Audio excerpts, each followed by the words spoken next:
चरणारविन्दम् अजानुलम्बितो भुजौ कनकावदातौ संकीर्तनैकपितरौ कमलायताक्षौ विश्वम्भरो द्विजवरो जुगधर्मपालौ वन्दे जगत्प्रियकरौ करुणावतारौ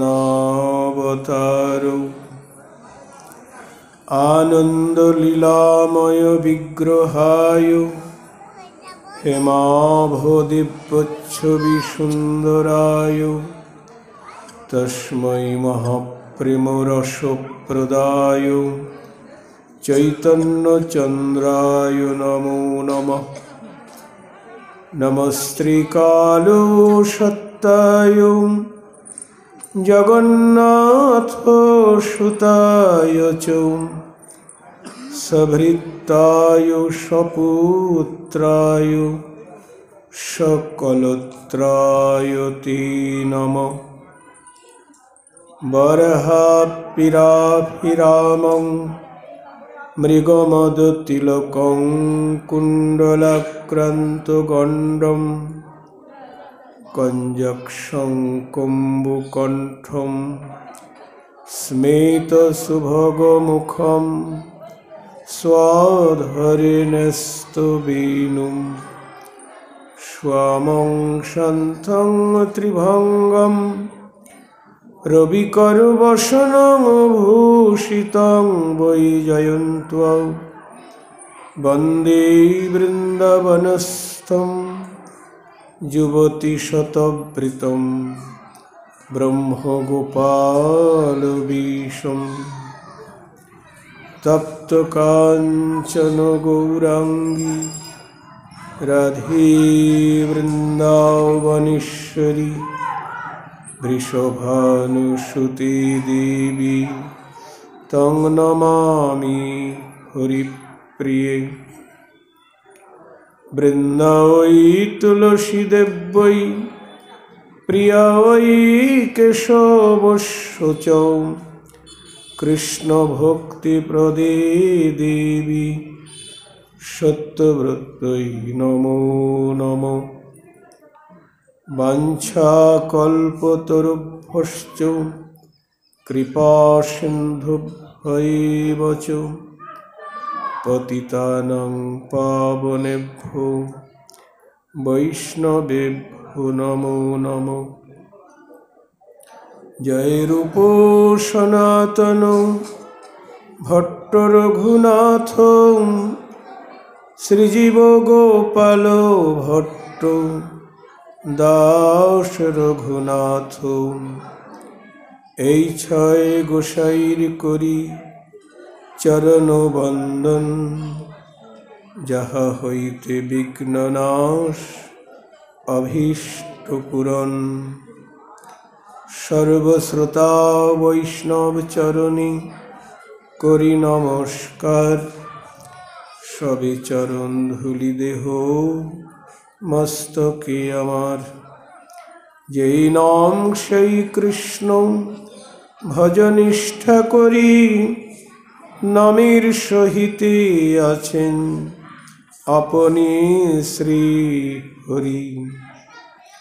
শ্রী গৌরাঙ্গ নিত্যানন্দ শ্রী অদ্বৈত চন্দ্র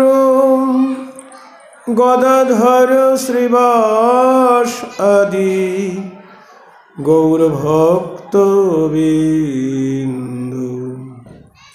শ্রী গৌরাঙ্গ নিত্যানন্দ শ্রী অদ্বৈত চন্দ্র গদাধর শ্রীবাস আদি গৌরভক্তবৃন্দ।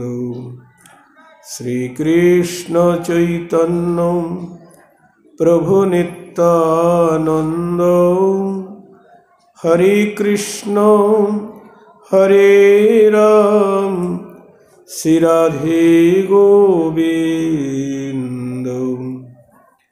হরে কৃষ্ণ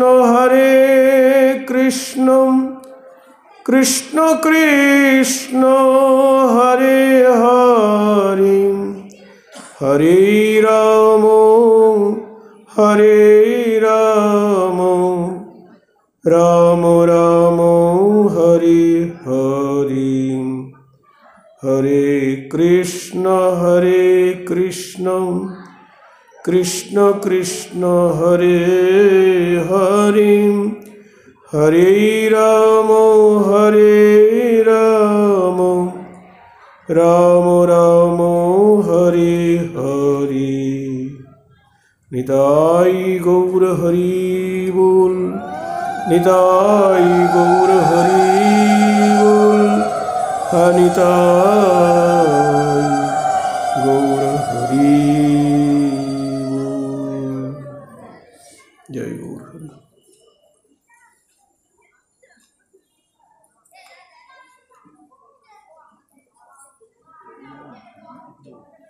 তুলসীকে স্পর্শ কর।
জয় সাধু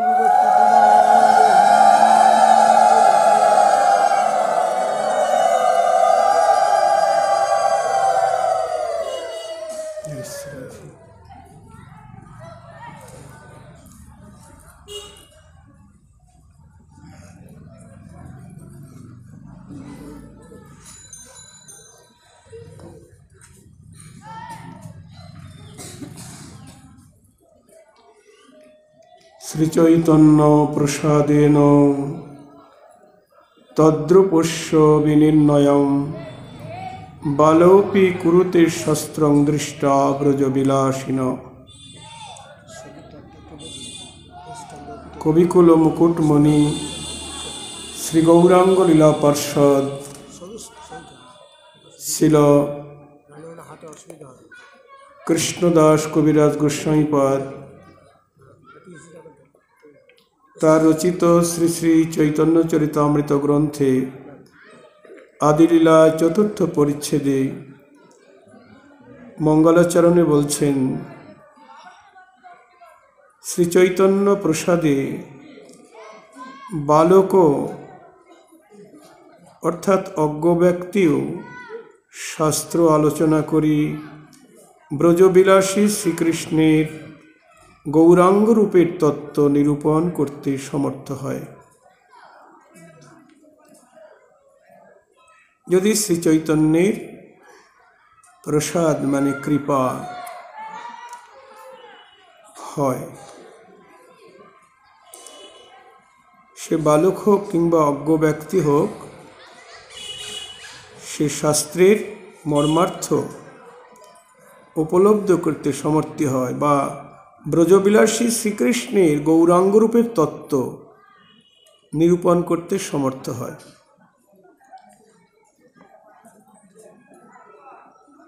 জ্ঞানী ব্যক্তি পারবে না, যদি তার শরণাগতি না থাকে। কালকে আমরা যেটা বলেছি যে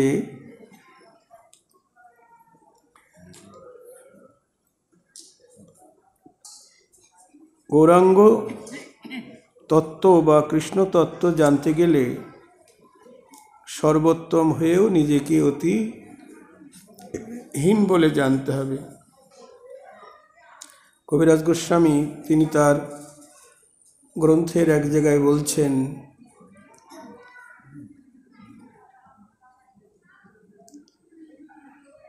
না শুনিয়ে শ্রবণে, না দেখিয়ে নয়নে, মনে কিছু স্মরণও না হয়, আমি বৃদ্ধ জরাতোর লিখিতে কাঁপয় কর, তবু লিখি এ বড় বিস্ময়। আসলে তিনি বৃদ্ধ বয়সেই চৈতন্য চরিতামৃত লিখতে ব্রতী হয়েছেন বৃন্দাবনের সমস্ত বৈষ্ণবগণের আদেশে। বৈষ্ণবগণের আদেশ হলো আপনি চৈতন্য চরিতকথা লিপিবদ্ধ করুন। তখন মদন গোপালের কাছে গেলেন আজ্ঞা চাইতে। মদন গোপালের মন্দিরে গিয়ে তার কাছে প্রণাম করলেন। আজ্ঞা কি করে আসলো না, মদন গোপালের গলার মালা খুলে পড়ল। সেই মালা পূজারী কৃষ্ণদাস কবিরাজ গোস্বামীকে পরিয়ে দিলেন। নিতাই গৌর হরি বল, আজ্ঞা হয়ে গেল। বৈষ্ণবদের আজ্ঞা তো হয়েছেই, তারপর মদন মোহনের বা মদন গোপালেরও আজ্ঞা হয়ে গেল।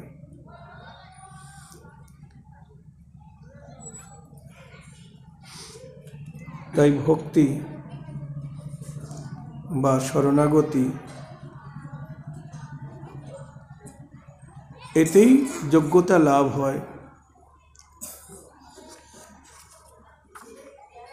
জয় জয় শ্রীচৈতন্য, জয় নিত্যানন্দ, জয়াদ্বৈত চন্দ্র, জয় গৌর ভক্তবৃন্দ।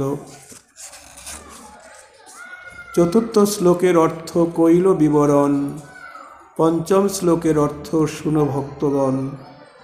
মূল শ্লোকের অর্থ করিতে প্রকাশ, অর্থ লাগাইতে আগে কহিয়ে আভাস।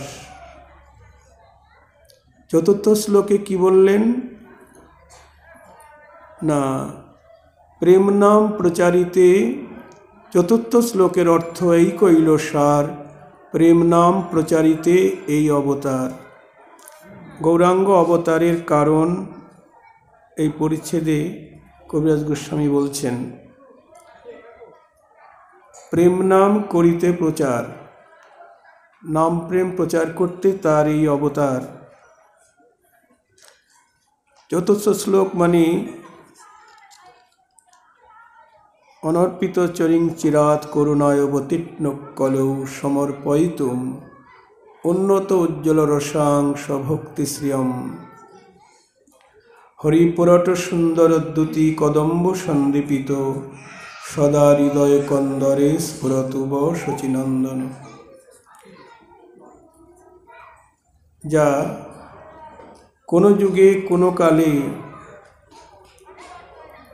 অর্পিত হয় নাই, অনর্পিত। সেটা কি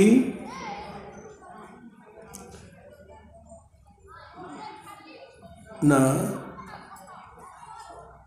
স্বভক্তি শ্রিয়ম অর্থাৎ নিজস্ব ভক্তি, ভগবানের নিজস্ব ভক্তি, প্রেম ভক্তি, যা কোনো যুগে প্রচার হয় নাই, বহুকাল প্রচার হয় নাই তা নয়, বহুকাল প্রচার হয়নি বা প্রবর্তন হয়নি। সেই সম্পদ সমর্পয়িতুম উন্নত উজ্জ্বল রসাং স্বভক্তি শ্রিয়ম। উন্নত উজ্জ্বল রস কি না, স্বভক্তি, শ্রেষ্ঠ ভক্তি তিনি কলিহত জীবকে সমর্পণ করলেন। সেই গৌর সুন্দর, সেই শচীর নন্দন সবার হৃদয় কন্দরে উদিত হোক।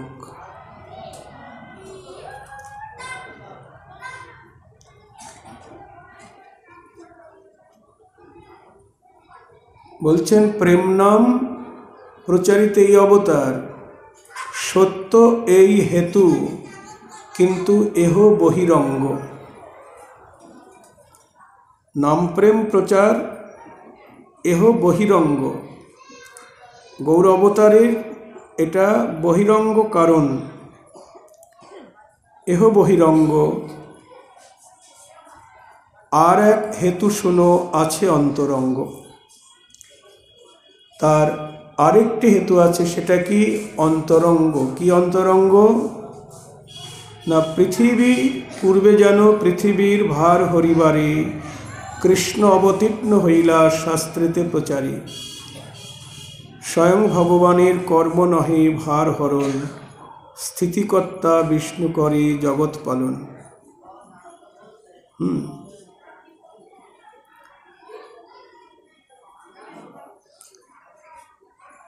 মানে স্বয়ং ভগবান যে সময় অবতীর্ণ হন, সেই স্বয়ং ভগবানের কর্ম নহে ভূভার হরণ। জগতের সৃষ্টি স্থিতি পালন করা এটা স্বয়ং ভগবানের কর্ম নয়, এটা অংশ অবতাররা করেন। ভগবানের যে অংশাংশ, যেমন সৃষ্টিকর্তা হলেন ব্রহ্মা, পালনকর্তা বিষ্ণু এবং সংহারকর্তা শিব। এটা গুণাবতারের কাজ, এটা স্বয়ং ভগবানের কাজ নয়। যুগধর্ম প্রবর্তন এটা অংশ হইতে হয়, কিন্তু আমাবিনে অন্য নারী ব্রজপ্রেম দিতে, আমি ছাড়া অন্য কেউ ব্রজপ্রেম দিতে পারবে না, এটা স্বয়ং ভগবানের কাজ। আর স্বয়ং ভগবান প্রতি যুগে আসেন না। খুব মনোযোগ দিয়ে শুনবেন, স্বয়ং ভগবান প্রতি যুগে আসেন না। অষ্টাবিংশ চতুর্যুগের শেষে আসেন স্বয়ং ভগবান কৃষ্ণ রূপে, আর অষ্টাবিংশ চতুর্যুগের দাপর যুগের পরে যে কলিযুগ, সেই যুগে আছে স্বয়ং ভগবান গৌরাঙ্গ রূপে। এই অষ্টাবিংশ চতুর্যুগ কাকে বলে? সত্য, ত্রেতা, দাপর, কলি, 4 যুগ। এই 4 যুগ মিলে এক দিব্য যুগ। এইরকম 27টা 4 যুগ গত হবে। 27টা সত্য, ত্রেতা, দাপর, কলি গত হবে। 28 নম্বর 4 যুগ আরম্ভ হলো। সত্য ত্রেতা গেল, তারপর যে দাপর, সেই দাপরে স্বয়ং ভগবান কৃষ্ণ আসেন। প্রত্যেক দাপর যুগে কৃষ্ণ আসেন না, প্রত্যেক কলিযুগেও মহাপ্রভু আসেন না, গৌরহরি আসেন না। নিতাই গৌর হরি বল।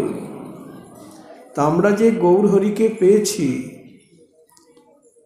এরপরে কলিযুগের পরে সত্যযুগ আসবে, দাপর যুগ আসবে, ত্রেতা যুগ আসবে, কলিযুগ আসবে। কিন্তু এরপরে কলিযুগে আর গৌর আসবেন না, দাপর যুগে কৃষ্ণ আসবেন না।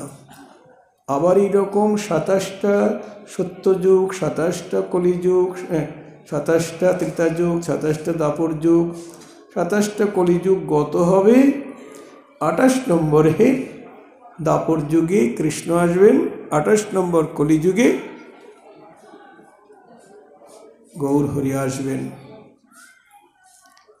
তা আমরা গৌরহরির যুগের মানুষ, আমরা মহাভাগ্যবান।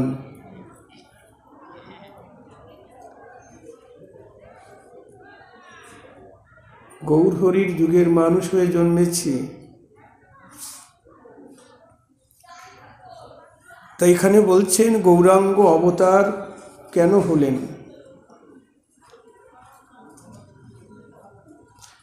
এর মুখ্য কারণ এবং গৌণ কারণ। গৌণ কারণ হল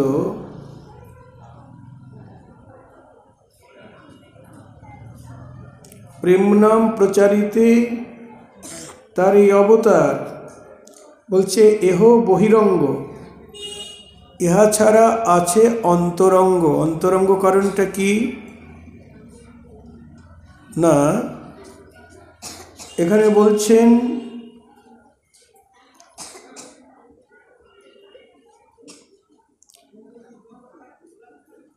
বিষ্ণু, আচ্ছা, আনুষঙ্গ কর্ম এই অসুর মারণ,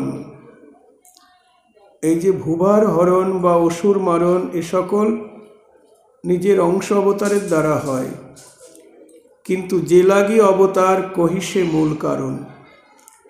গৌরাঙ্গ অবতারের মূল কারণ কি না, প্রেমরস নির্যাস করিতে আস্বাদন, রাগমার্গ ভক্তি লোকে করিতে প্রচারণ। নিতাই গৌর হরি বল। বলছেন প্রেমরস নির্যাস করিতে আস্বাদন। এই প্রেমরস নির্যাস কি? এটা নিজের প্রয়োজন। নাম প্রেম প্রচার এটা জীবের প্রয়োজনে, আর প্রেমরস নির্যাস করিতে আস্বাদন, প্রেমরস নির্যাস মানে একদম নির্যাস শব্দের অর্থ রসের সার। ওই যে উন্নত উজ্জ্বল রসের কথা বলা হলো, সেই বৃন্দাবনে থেকেই কৃষ্ণের তিনটি বাসনা জাগল। স্বরূপ দামোদর বলছেন কৃষ্ণের বাসনার কথা। কি কি? ওই শ্লোকের অর্থই বলরাম দাস ঠাকুর, বৈষ্ণব কবি, তিনি বলছেন কৃষ্ণের লোভ, তিনটি বিষয়ে লোভ জাগল। প্রথম লোভ হলো কৈছন রাধা প্রেমা, কৈছন মধুরিমা, কৈছন সুখে তিহ ভোর, এ তিন বাঞ্ছিত ধন ব্রজে না হইল পূরণ, কি করিব ভাবি না পাই ওর। ভগবানের লোভ জাগল। আমাদের তো এ সংসারে লোভ জাগে বিষয় বৈভবে, আর ভগবানের লোভ জাগল অপ্রাকৃত বিষয়ে। প্রথম লোভ রাধারানীর প্রেমের মহিমা কেমন, শ্রীরাধয়া প্রণয় মহিমা কীদৃশ।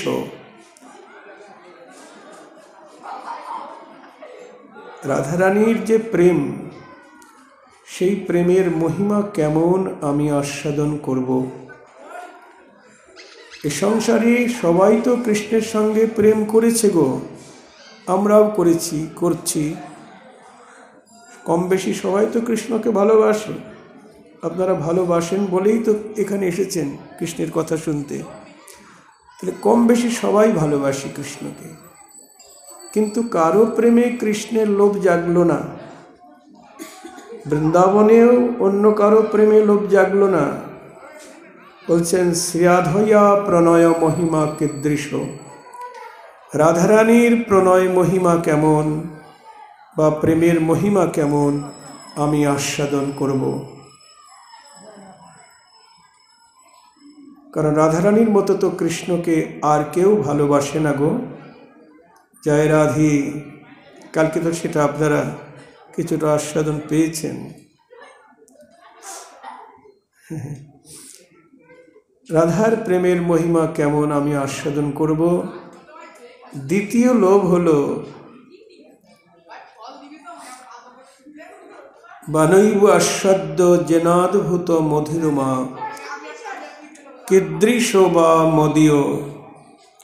দ্বিতীয় লোভটি হলো আমার নিজের মাধুর্য কেমন, আমাকে আমি আস্বাদন করব। নিজের মাধুর্য মানে আমার রূপমাধুর্য, আমার বংশী মাধুর্য, আমার নামের মাধুর্য, আমার লীলা মাধুর্য কেমন, যা আস্বাদন করে ভক্তরা আনন্দ সিন্ধুতে ডুবে যায়। সে আমার নিজের মাধুর্য কেমন, আমাকে আমি আস্বাদন করব। জয় রাধে। দর্পণাদ্যে দেখি যদি আপন মাধুরী, আস্বাদিতে লোভ হয় আস্বাদিতে নারী। দর্পণাদ্যে মানে দর্পণ বা ওই জাতীয় কোনো জিনিসে যদি নিজেকে নিজে দেখি, তখন ইচ্ছা হয় আমাকে আমি আলিঙ্গন করি, আমাকে আমি আস্বাদন করি। বলুন, আপনাদের কি এরকম কখনো মনে হয় নিজেকে দেখে নিজেকে আস্বাদন করার ইচ্ছা জাগে গো? না। কিন্তু কৃষ্ণ মাধুর্যের এক স্বাভাবিক বল, কৃষ্ণ আদি নরনারী করয় চঞ্চল। কৃষ্ণ আদি, কৃষ্ণও পাগল হয়ে যায় নিজের রূপ দেখে। আর নরনারী কীট পতঙ্গ পশু পাখি তারা তো পাগল হবেই, নিজের রূপ দেখে নিজে পাগল হয়ে যাচ্ছে। সর্বচিত্ত আকর্ষক সাক্ষাৎ মন্মথ মদন, সকলের চিত্তকে হরণ করে। এত রূপ, নিজেই পাগল হয়ে যাচ্ছে। একদিন হয়েছে কি, রত্ন নির্মিত দেয়াল, সেই দেয়ালের সামনে নিজে গিয়ে দাঁড়িয়েছেন। তার দেয়ালের মধ্যে নিজের প্রতিবিম্ব দেখে, নিজের ছায়ামূর্তি দেখে পাগল হয়ে গেছে, আত্মহারা হয়ে গেছে। তখন তাকে আলিঙ্গন করতে যাচ্ছে, ধরতে যাচ্ছে, কিন্তু পারছে না। বারবার চেষ্টা করছে আলিঙ্গন করতে, কিন্তু পারছে না।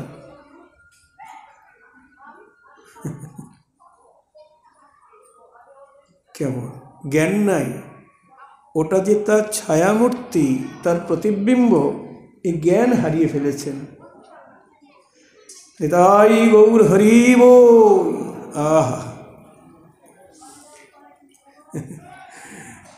একটা শিশু যদি একটা আয়নার মধ্যে নিজের ছবিটাকে দেখে, তার তো জ্ঞান নাই, ওটা নিজের ছবি, ভাবে ভিতরে আর একটি শিশু আছে, তখন তাকে ধরতে যায়,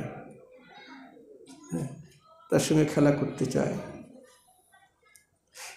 আমার গোবিন্দ নিজের রূপ দেখে আত্মহারা হয়ে গেছে, জ্ঞান শূন্য হয়ে গেছে, তাকে ধরতে যাচ্ছে, আলিঙ্গন করতে যাচ্ছে, বাধাপ্রাপ্ত হচ্ছে। বিশাখা সখী পিছন থেকে দেখছে গোবিন্দের ওই সব হাব ভাব। তা বিশাখা পিছন থেকে এসে বলছে, শ্যাম, তুমি ওদিকে ছোটাছুটি করছো কেন? বলছে, সখী, ওই রূপের মানুষটি আমায় ধরে দাও না। কোথায়? ওই যে আমার সামনে। বিশাখা বলছে, শ্যাম, ও তো তোমার নিজেরই রূপ। আমার রূপ? হ্যাঁ, আমি এত সুন্দর বিশাখী। বিশাখা বলছে, হ্যাঁ, তুমি যে কত সুন্দর, তোমাকে তো তুমি দেখতে পাও না। তোমাকে যারা দর্শন করে, সেই ব্রজবাসী ভক্তরা, তারা জানে তোমার রূপের কি মহিমা, কি মাধুর্য। তারা ঘরে থাকতে পারে না। ওই রূপ যে একবার নয়ন কোণে দেখে, সে আর ভুলতে পারে না। যেচে সেদে তোমার চরণে দাসী হয়ে যায়, ঘরের বার হয়ে যায়, পাগলিনী হয়ে যায়, কুলবধূর কুল বিনাশ হয়ে যায়। হ্যাঁ, তুমি তো তোমাকে দেখতে পাও না। তারা তোমার রূপের মাধুরীর আস্বাদন জানে। তুমি শুধু বাঁশি বাজিয়েই যাও, কিন্তু বাঁশির সুরের চেয়ে কেমন মাদকতা, কেমন পাগল করা, তুমি তো শুনতে পাও না। শুনতে পায় তোমার ব্রজবাসী ভক্তরা।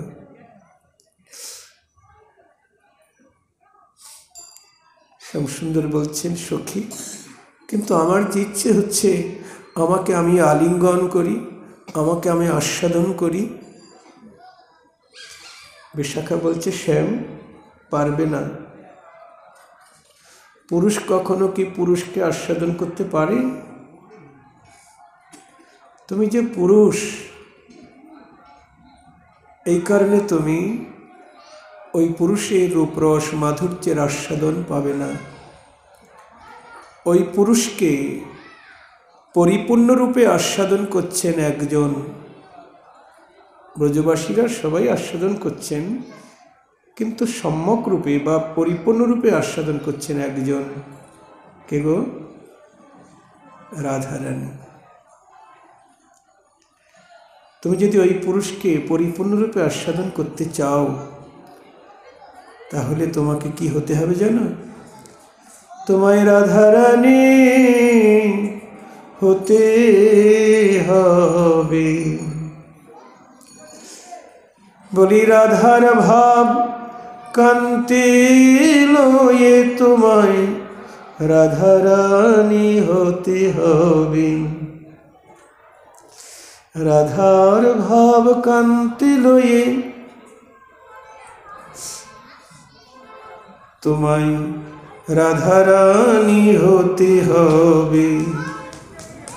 শ্যাম, তুমি যতক্ষণ রাধা না হতে পারবে, ততক্ষণ ওই পুরুষের রূপরস মাধুরীর আস্বাদন পাবে না। দেখুন, আমরাও যদি গোবিন্দের রূপ গুণ লীলা মাধুরী আস্বাদন করতে চাই, আমাদেরও কিন্তু রাধা হতে হবে। না না, রাধা আমরা কোনোদিনই হতে পারবো না। রাধা একজনাই। তবে আমাদের সবাইকে হতে হবে কি? রাধা চরণের দাসী। জয় রাধে।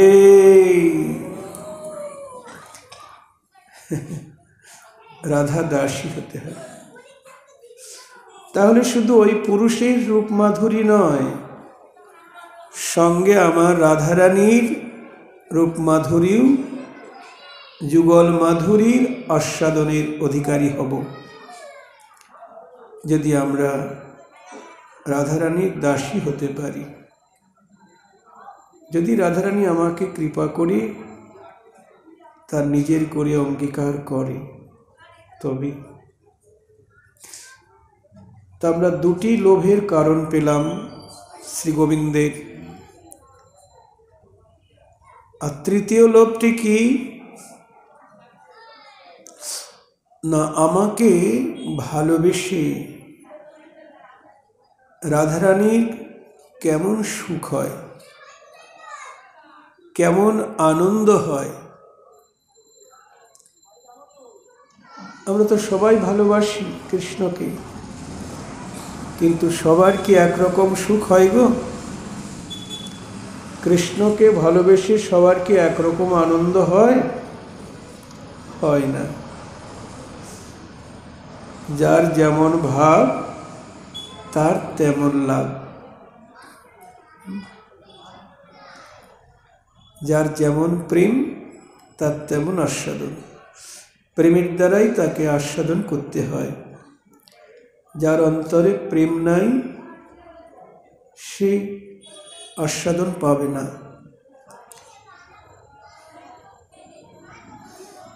বিদ্যা বুদ্ধি কুলশীলে কৃষ্ণ নাহি পায়, কেবল ভক্তির বশ আমার চৈতন্য গোসাই। বিদ্যার অভিমানে পাবে না, কুলের গর্বে পাবে না,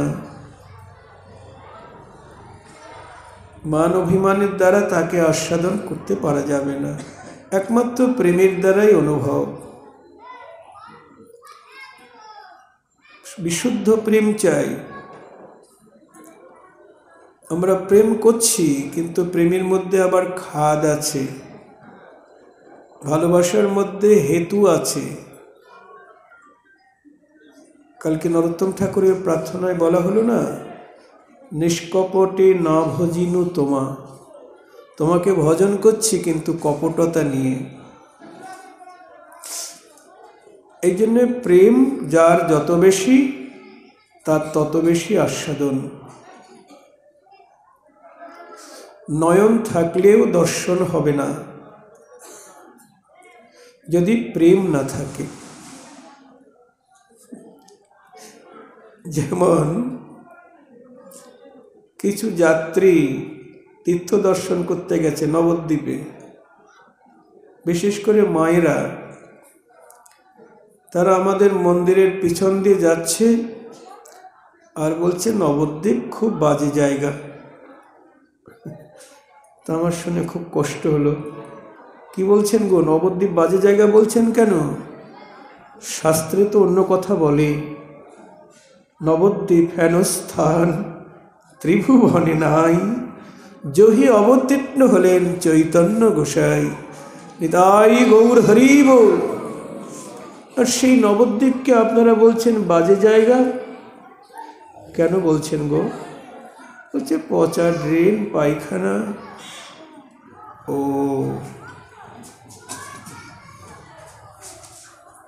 নবদ্বীপে এসে শুধু পচা ড্রেন আর পায়খানা দেখে গেলেন, নবদ্বীপ দর্শন হলো না।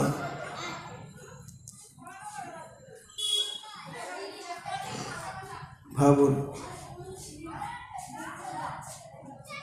নবদ্বীপ বৃন্দাবন দর্শন করতে গেলে যোগ্যতা অর্জন করে যেতে হবে। যোগ্যতা না থাকলে ওই পচা ড্রেন পায়খানা দেখেই চলে আসতে হবে, ধাম দর্শন আর হবে না। এই জন্য নরোত্তম ঠাকুর বলছেন, এই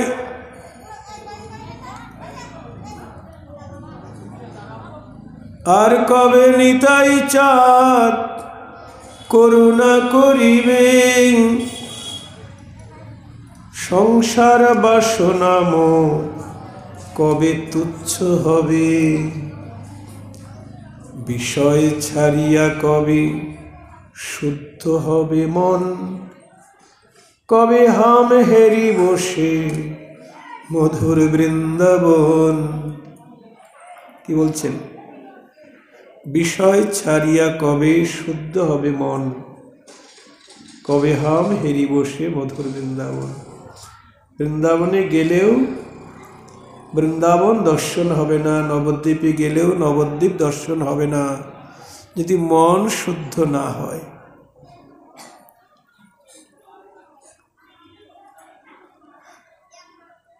আবার নবদ্বীপে যারা থাকে না, তারাও নবদ্বীপ দর্শন করে। নবদ্বীপ থেকে একটা বাস বাঁকুড়ায় গেছে, বাঁকুড়া। তা ওখানে একজন ভক্ত বয়স্ক, উনি গিয়ে বাসের চাকার থেকে ধুলি নিয়ে মাথায় নিচ্ছে, গায়ে মাখছে, বাসের চাকার থেকে ধুলি নিয়ে। তো সবাই বলছে, আপনি ওখান থেকে ধুলা নিয়ে গায়ে মাখছেন কেন? বলছে, বাসটা নবদ্বীপ থেকে এসেছে না? বলছে, হ্যাঁ। আমি তো নবদ্বীপ যেতে পারবো না, এই বাসটা ধুলি নিয়ে এসেছে ওখান থেকে, এই জন্য ওই ধুলা নিয়ে গায়ে মাথায় মাখছি। নিতাই গৌর হরি বল। ভাবুন,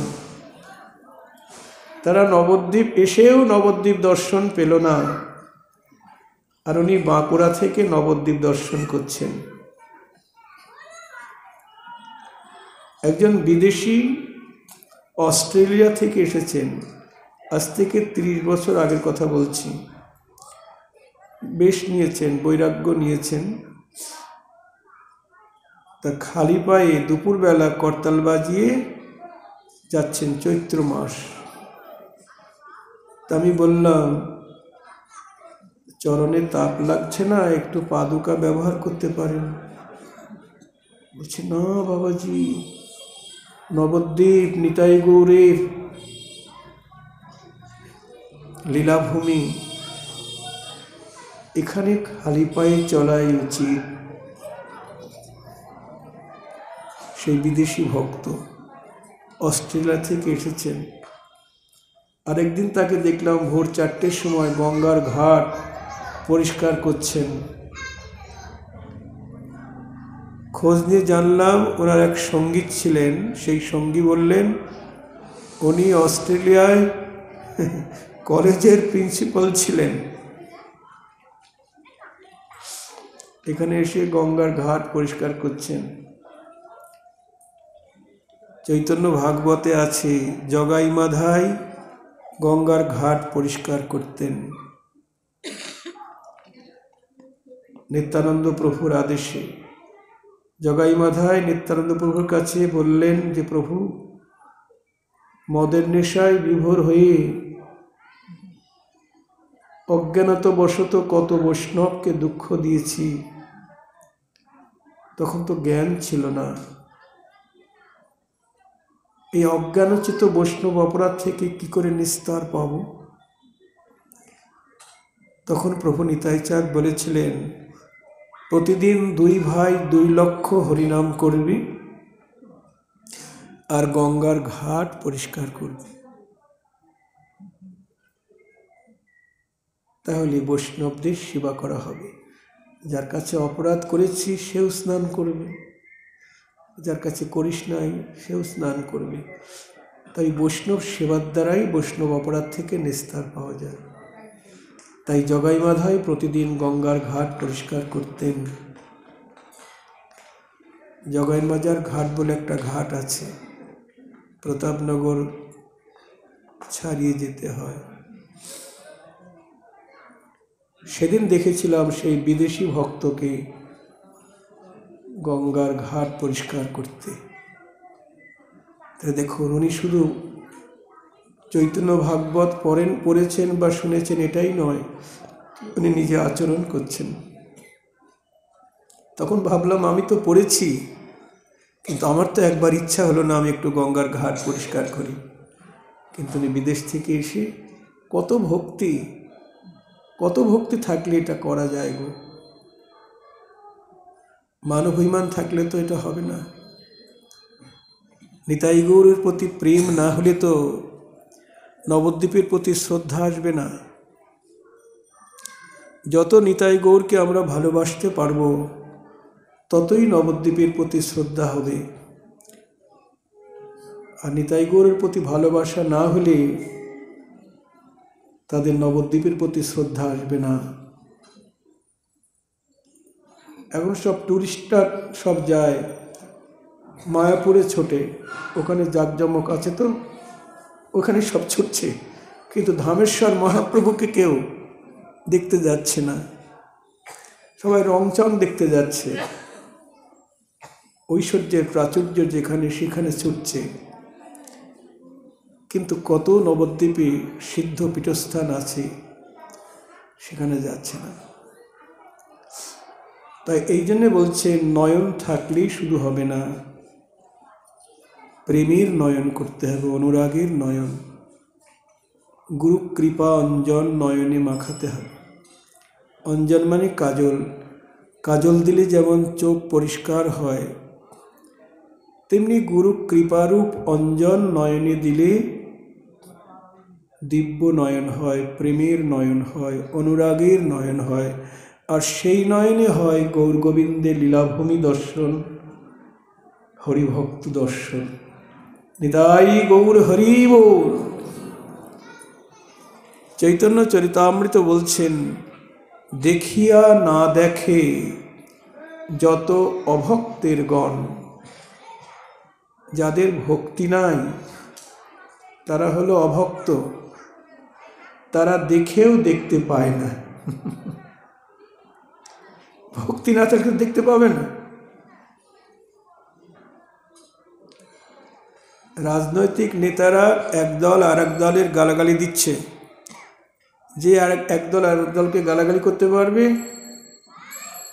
সেই দল জিতে যাবে, তাই না? কিন্তু ওদের একটু হরিনাম করতে বলুন, করবে না। আসলে ওরা ভগবানকে মানেই না, মুখে বলে। বিবেকানন্দ বলেছেন, জীবে প্রেম করে যে জন সেজন সেবিছে ঈশ্বর। ওই মন্ত্রটা পেল কোথায়? বিবেকানন্দ কোথা থেকে পেয়েছে? আমাদের গৌড়ীয় বৈষ্ণব শাস্ত্র থেকেই তো নিয়েছেন। মহাপ্রভু বহু আগেই, 500 বছর আগেই বলে দিয়েছেন, জীবের সম্মান দিবে জানি কৃষ্ণ অধিষ্ঠান। প্রত্যেক জীবকে সম্মান দিতে বলছেন মহাপ্রভু। সবার মধ্যে কৃষ্ণ অধিষ্ঠিত আছেন পরমাত্মা রূপে। এই জন্য সকল জীবকেই সম্মান দিতে বলছেন। কিন্তু শুধু মুখে বললে তো হবে না জীবে প্রেম করে যে জন, সেটা আচরণে দেখাতে হবে, তো আচরণ দিয়ে সেটা বোঝাতে হবে। তাই কৃষ্ণ ভোলা জীব, ওই কালকে বললাম জ্ঞানান্ধ, কর্মকাণ্ডে অন্ধ, বিভিন্ন কারণে অন্ধ জীব, তারা দেখেও দেখতে পায় না, চোখ থাকতেও অন্ধ। দেখিয়া না দেখে যত অভক্তের গণ, যাদের হরিভক্তি নাই তারা চোখ থাকতেও অন্ধ। কবি প্রেমানন্দ ঠাকুর বলছেন, হরি না জানিয়া লাখো জানো যদি, সে জানা কেবলই ছাই। হরিকে না জেনে যদি সারা বিশ্বকে জানো, সে জানা কেবলই ছাই। গুরুদেব শিষ্য বাড়িতে এসেছেন, তার শিষ্য প্রণাম করে বলছেন, গুরুদেব আমি এখন খুব সুখী। কীরকম? ছেলে মেয়েগুলিকে মানুষের মতো মানুষ করতে পেরেছি, ওরা সবাই প্রতিষ্ঠিত, বড়টা ইঞ্জিনিয়ার, তারপরেটা ডাক্তার, তারপরেটা মাস্টার, তারপরেটা ব্যারিস্টার, হ্যাঁ, তারপরটা মিনিস্টার, লক্ষ লক্ষ টাকা কামাই করে। আমি এখন খুব সুখী। তা গুরুদেব বলছেন, ওদের তো অনেক লেখাপড়া শিখিয়েছ না? হ্যাঁ। ওদের হরিভক্তি শিখিয়েছ? বলছে না, ওটা তো শেখানো হয়নি। বলছে তাহলে ওরা মানুষ হয় নাই প্রকৃতপক্ষে, ওরা অমানুষই রয়ে গেছে। জয় রাধে। অমানুষই রয়ে গেছে। হরিভক্তি না জন্মালে, যার হরিভক্তি নাই সে প্রকৃত মানুষ নয়, সে অমানুষ। এ কথা এই জগতের তথাকথিত বুদ্ধিজীবীরা শুনলে তো আমাকে গালাগালি দেবে। হ্যাঁ, কিন্তু আমাদের শাস্ত্র বলছেন, দেখিয়া না দেখে যত অভক্তের গণ, উলুকে না দেখে জয়ছে সূর্যের কিরণ। চৈতন্য চরিতামৃত বলছেন, তাদেরকে উলুকের সঙ্গে তুলনা করছেন। উলুক চেনেন তো মায়েরা? কাকে বলে উলুক? পেঁচা। ও সূর্যের কিরণ দেখতে পায় না, মানে সহ্য হয় না, ওই জন্য সন্ধ্যাবেলায় বেরোয়। জয় রাধে। অন্ধকারে থাকতে ভালোবাসে। তা এ জগতে যারা অভিমানী, কালকেও বলেছিলাম, নরোত্তম ঠাকুর বলছেন, মধ্যে মধ্যে আছে দুষ্ট, দুষ্ট দৃষ্টি করি হয় রুষ্ট, গুণহি বিগুণ করি, মানে গুণকে বিগুণ করে মনে করে। গোবিন্দ বিমুখ জনে, স্ফূর্তি নহে হেন ধনী, লৌকিক করিয়া সব জানে। গুণকে বিগুণ বলে মনে করছেন, আর এ সমস্ত লীলা, গৌর গোবিন্দের লীলা, এগুলি তারা লৌকিক বলে মনে করছে, প্রাকৃত বলে মনে করছে, গুরুত্ব দিচ্ছে না। হ্যাঁ, বলছে এসব কাল্পনিক। গৌর গোবিন্দ লীলাকে তারা কাল্পনিক বলছে গো। কৃষ্ণ করলে লীলা, আমরা করলে বিলা, মানে ওই যে গোপীদের নিয়ে রাসবিলাস করেছেন, মানে এত গোপীদের নিয়ে বিলাস করেছেন, আমরা দুই একটা নিয়ে করলেই দোষ, তাই না? এটাই বলতে চাইছে আর কি। তাহলে এরা কি সত্যিই বুদ্ধিমান বুদ্ধিজীবী? এদের বুদ্ধি ভ্রান্ত। এদেরকে বলছেন এরা কৃষ্ণ বিমুখ, গোবিন্দ বিমুখ জনে, স্ফূর্তি নহে হেন ধনে, ওরা লৌকিক করে সব জানে। অজ্ঞান অভাগা যত, যারা অজ্ঞান তারাই অভাগা। অভাগা মানে ভাগ্যহীন। অজ্ঞান অভাগা যত, নাহি লয় সৎমত। ওদের কাছে সৎমত আপনি বলবেন, ওরা মানবে না। নাহি লয় সৎমত, ঘৃণা করে। একবার দক্ষিণ চব্বিশ পরগনা ক্যানিং লাইনে ট্রেন দাঁড়িয়ে, ওখান থেকে তো ছাড়ে, আমরা দলবল নিয়ে উঠেছি। তারপর আস্তে আস্তে সব যাত্রীরা আসতে লাগলো, এখানে উঠেছেন কেন, নেমে যান। বল কেন, এটা আমাদের কম্পার্টমেন্ট, আমরা এই কম্পার্টমেন্টে যাই, অন্য জায়গায় যান। খোল করতাল দেখেছে তো, ঘৃণা করছে আর কি। বললেন নেমে যান, না হলে কিন্তু আপনাদের উঠে যেতে হবে, উঠিয়ে দেবে এখানে। আমি এটা তো রিজার্ভেশন নয়, এটা তো লোকাল ট্রেন। বললাম তো দেখুন, থাকেন। মানে হরিনাম তারা নিতে চায় না, এবং যারা হরিনাম করে তাদেরকে অবজ্ঞা করে। এরাই হলো অজ্ঞান, এরাই অভাগা। অজ্ঞান অভাগা যত নাহি লয় সৎমত, অহংকারে না জানে আপনা।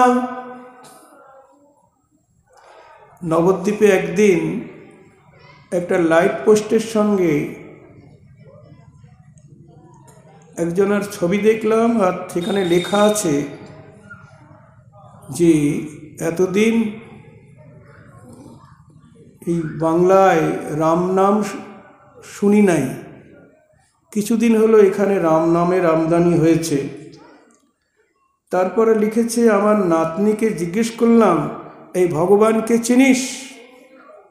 তার নাতনি বলল কেন, মা কালী।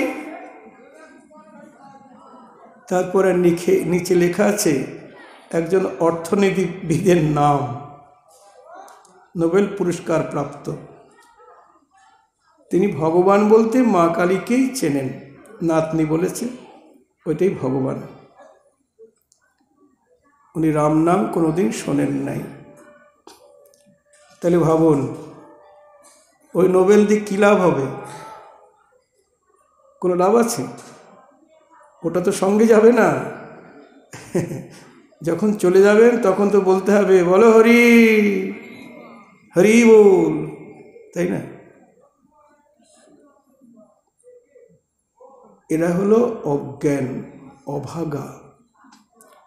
অজ্ঞান অভাগা যত নাহি লয় সৎ মত,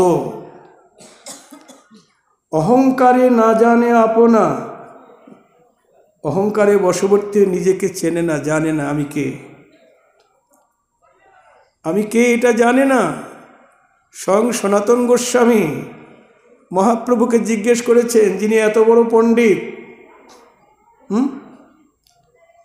500 বছর আগে সংস্কৃতে এত বড় পণ্ডিত, তাছাড়া মুসলমানদের শাস্ত্র আরবি ভাষায়, তখন তো মুসলমান শাসনকাল, তাতেও প্রচুর পারদর্শিতা অর্জন করেছেন, যার ফলে নবাব হুসেন শাহ রূপসনাতনকে মন্ত্রী পদে বসিয়েছেন। এত বড় পণ্ডিত হয়েও তিনি মহাপ্রভুকে জিজ্ঞেস করছেন, প্রভু কে আমি, কেনে আমায় যারে তাপত্রয়, ইহা না জানিলে জীবের কইছে হিত হয়। এটা না জানলে জীবের কী করে মঙ্গল হবে? তো মহাপ্রভু বলছেন, তুমি তো সব জানো, তুমি জানো না তুমি কে, তবু দাঢ্য লাগে পুছে সাধুর স্বভাব।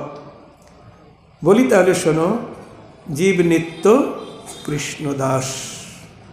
নিত্য মানে অনাদিকাল থেকেই জীব কৃষ্ণের চরণের দাস। তাহা ভুলি গেল, তে কারণে মায়া পিশাচি গলেতে বান্ধিল।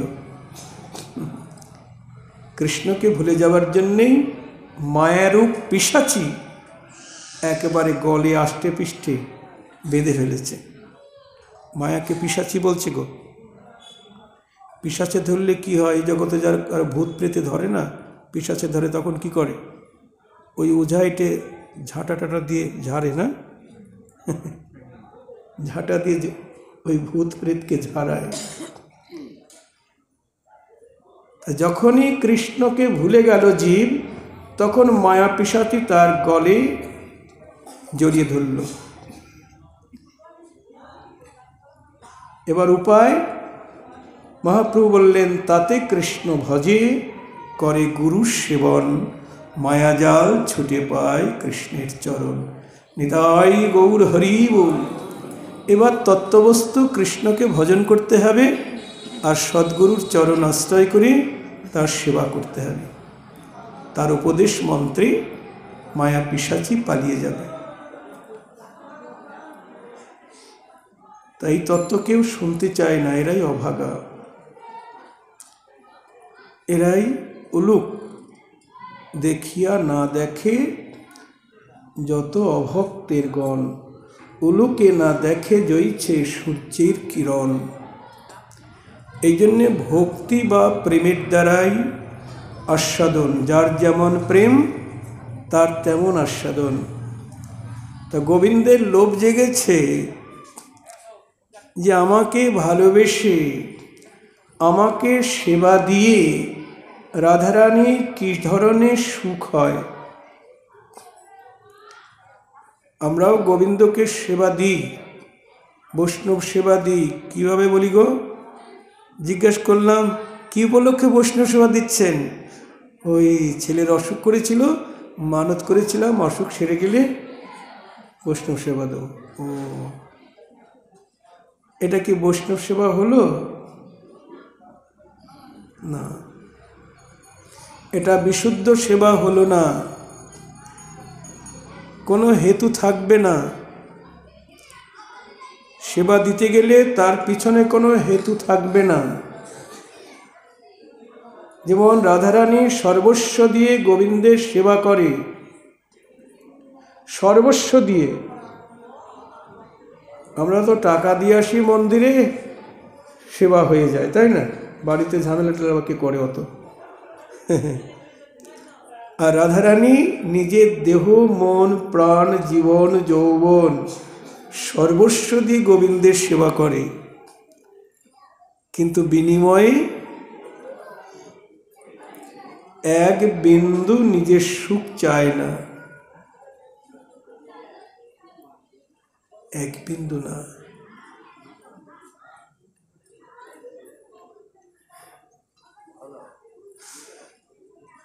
সাধে কি আর গোবিন্দ রাধারানীর চরণের দাসখত লিখেছেন গো?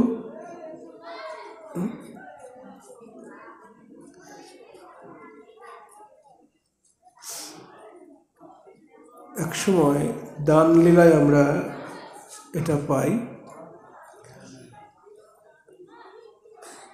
গোবিন্দ রাজপথে দানী হয়ে দাঁড়িয়েছেন। এমন সময় রাধারানীর সখী সঙ্গে দধিদুগ্ধ ঘৃতঘোলের পসরা সাজিয়ে যাচ্ছেন বিকিকিনি করবার জন্য মথুরার হাটে। তা গোবিন্দ, আসল বিকিকিনি তো মথুরায় নয়, রাধারানী গোবিন্দের সঙ্গে প্রেমরসের বিকিকিনি করবে, তাই যাচ্ছেন। তখন তো বড় পাকা রাস্তা নাই, এক পায়ে রাস্তা। গোবিন্দ রাস্তা অবরোধ করেছেন। বলছে, কোথায় যাচ্ছ? বলছে, মথুরায় বিকিকিনি করতে।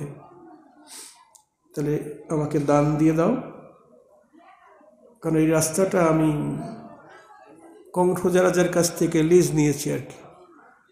এখান থেকে যেতে গেলে দান দিয়ে যেতে হবে। যেমন আমাদের রোড ট্যাক্স নেয় না, নিচ্ছে তো। আমরা যে রাস্তায় চলাচল করছি, লাইট দিচ্ছেন সরকার, এর জন্য আমাদের ট্যাক্স বা কর দিতে হয়। যাই হোক, গোবিন্দ বলছেন এই পথ দিয়ে যেতে গেলে দান দিতে হবে। তখন তো অনেক সময় কথা কাটাকাটি হলো, তুমি কোথাকার দানি হে, তুমি দান নেবে। রাধারানী সখীদেরকে বলছেন, চল পাশ কাটিয়ে চলে যাই, চল।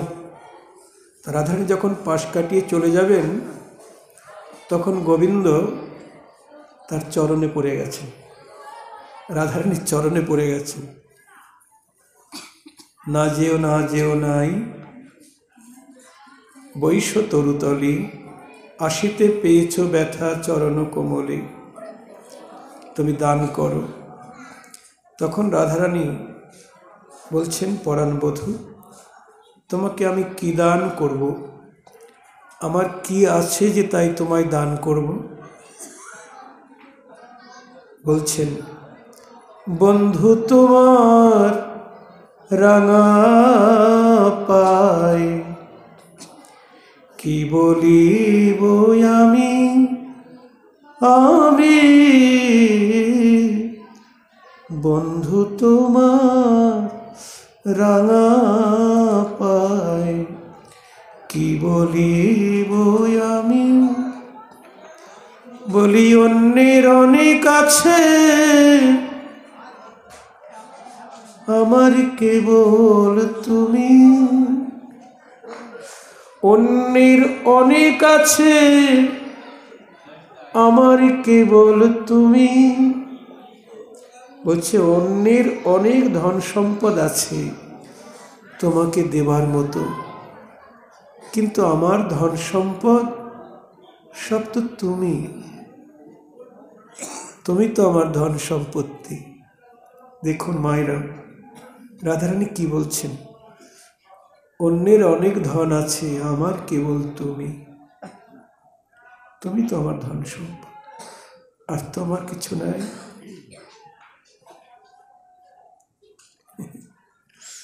অন্যেরও অনেক আছে, আমার কেবল তুমি।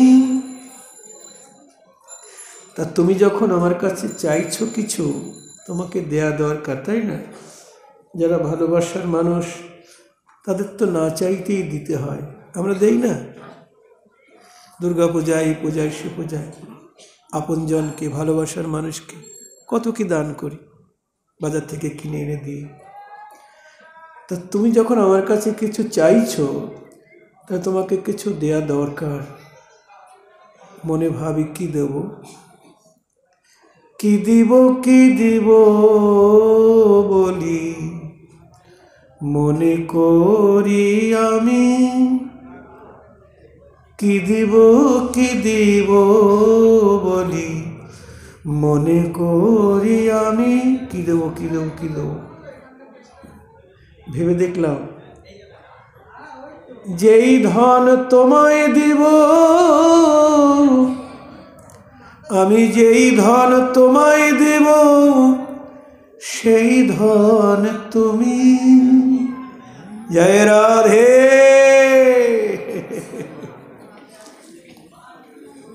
আমি যেই ধন তোমায় দেব, সেই ধন তুমি। তুমি তো আমার ধন সম্পত্তি, তাই তোমাকেই তোমায় দিতে হয় গো। আমার ধন সম্পদ সকলই তুমি, তাই তোমাকেই তোমায় দিতে হয় গো। যদি বলো কেন রাধে, তোমার বাইরের ধন সম্পদ না থাকলেও তোমার দেহ, মন, প্রাণ, তোমার জীবন যৌবন আমায় দান করো, ওটা তো আছে। তার উত্তরে বলি, শোনো, এটা তো আমার ধন নয়, এ তো তোমার ধন। এ দেহ, মন, প্রাণ, জীবন যৌবন, এ তো তোমার সম্পত্তি। আমার সম্পত্তি হলে তুমি। তুমি সে আমার বধূ, আমি সে তোমার। তুমি সে আমার বধূ, আমি সে তোমার। বলি তোমার ধন তোমায় দিতে, বলো কি যাবে আমার। এ তো তোমারই ধন, তোমার ধন তোমাকে দেব, এতে আমার কি, আমার আপত্তি থাকবে কেন বলো? তোমার ধন তোমায় দিতে কি যাবে আমার।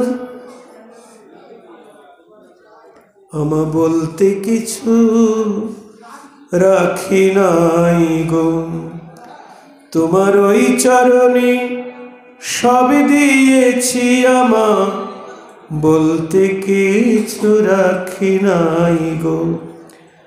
ওই চরণে সব দিয়েছি, তিল তুলসী দিয়ে, হা গোবিন্দ তোমার হলাম বলি।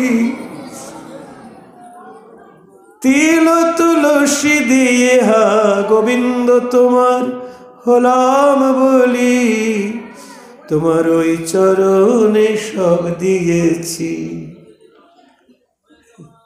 নতুন করে আর কি দেব বলো? দেখুন কেমন ভাবে বিকিকিনি হয়ে গেছে, বিকিকিনি। আগে বিক্রি, পরে কিনি, তাই তো? একটা জিনিস বিক্রি করে আর একটা জিনিস কিনবো।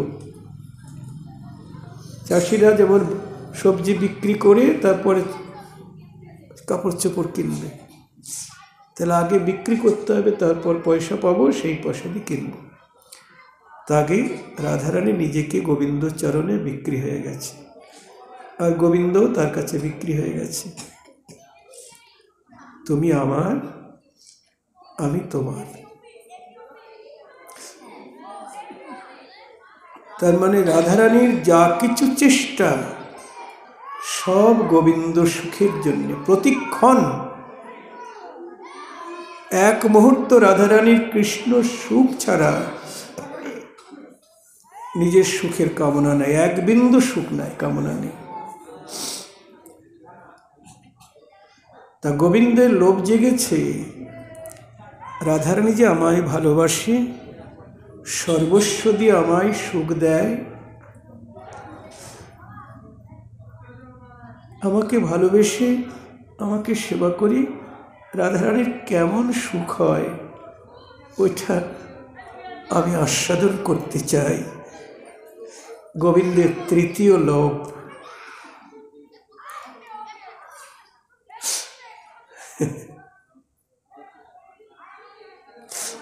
কৈছন রাধা প্রেমা, কৈছন মধুরিমা, কৈছন সুখে তিহ ভোর, এতিন বাঞ্ছিত রতন, ব্রজে না হইল পূরণ, কি করিব ভাবি না পায়োর। বৃন্দাবনে অনেক চেষ্টা করলাম আস্বাদন করতে, কিন্তু পারলাম না। ওই যে বললেন বিশাখা, যতক্ষণ তুমি রাধা না হতে পারবে ততক্ষণ ওই পুরুষের রূপরস মাধুর্য বা রাধারানী তোমাকে ভালোবেসে কি সুখ পায়, আনন্দ পায়। তুমি যখন রাধারানীর ভূমিকায় অবতীর্ণ হবে তখনই ওই পুরুষের পরিপূর্ণ মাধুর্যের আস্বাদন পাবে। হ্যাঁ, মানে একজন এখানে প্রশ্ন হতে পারে যে গোবিন্দের লোভ কি করে জাগলো?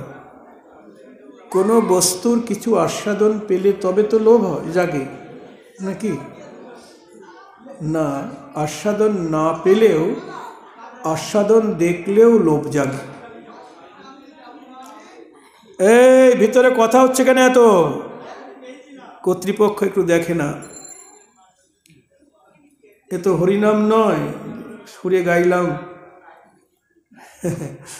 কানে কিছু ঢুকলো না, কিন্তু পাঠের পক্ষে খুবই অসুবিধা।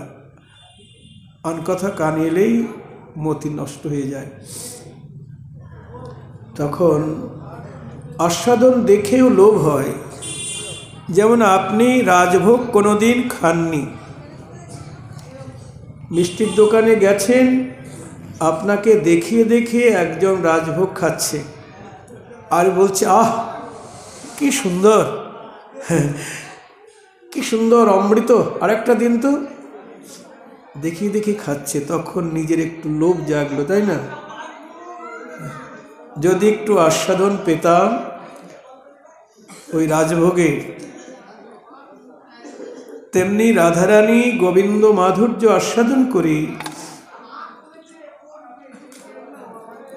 গোবিন্দের লোভ হলো যে আমি একটু আস্বাদন করব, কিন্তু লোভ জাগলেই তো হবে না, যোগ্যতা থাকা চাই। কোনো ধনী ব্যক্তি রাজভোগ খাচ্ছে, আমি ভিখারি, আমি গিয়ে দেখছি যে আস্বাদন করছে, খুব বলছে ভালো, কিন্তু আমি তো ভিখারি, আমার তো পয়সা নাই, কি দিয়ে ওই রাজভোগ কিনব? তা গোবিন্দ হলেন ভিখারি, উনি কী করে আস্বাদন করবেন? তবে ধনী ব্যক্তি যদি কৃপা করে একটু দেয়, নে যা, এই ওকে একটা দেন তো একটু,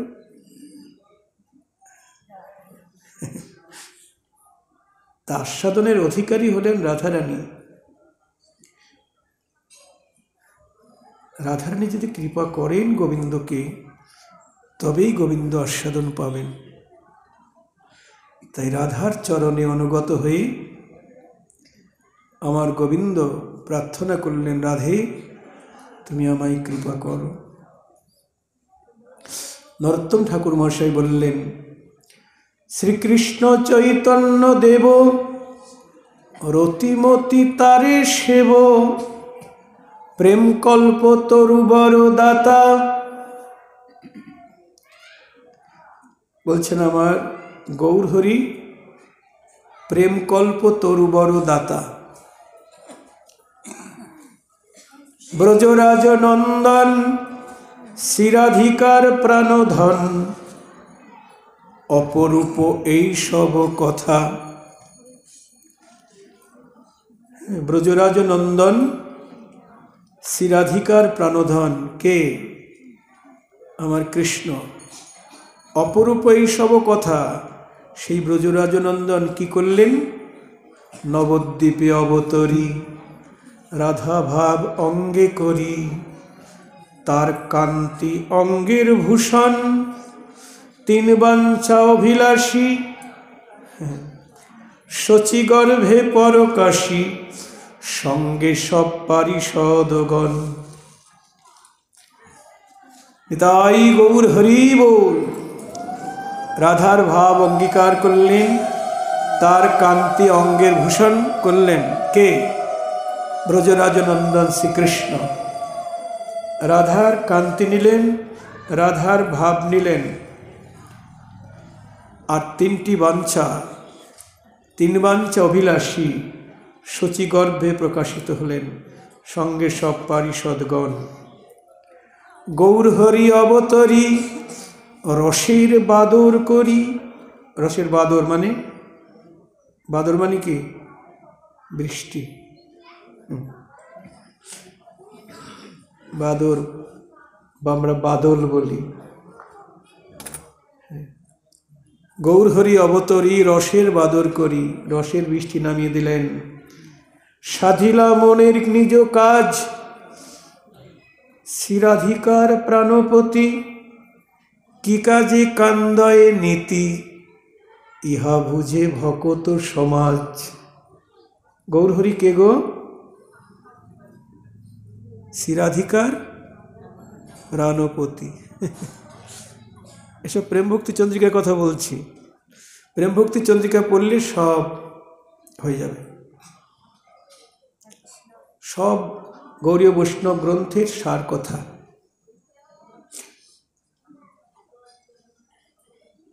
শিরাধিকার প্রাণপতি কে? আমার গৌরহরি।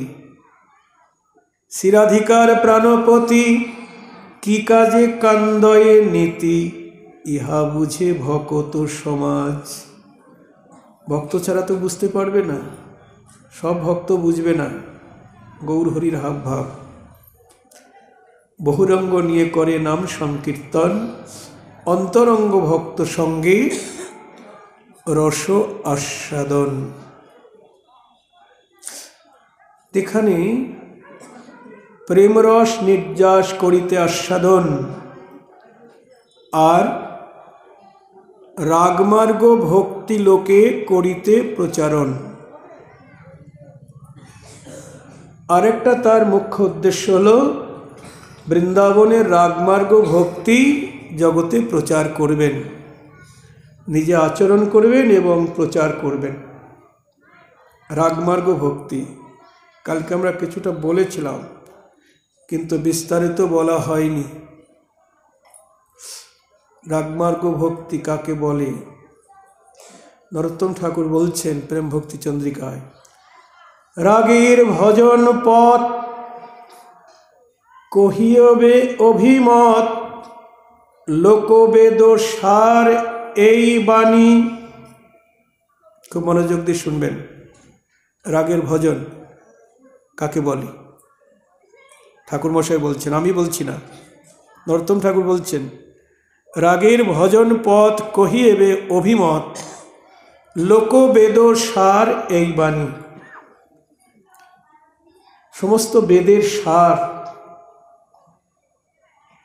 লোকধর্ম কুলধর্ম সব ছেড়ে সমস্ত বেদের সার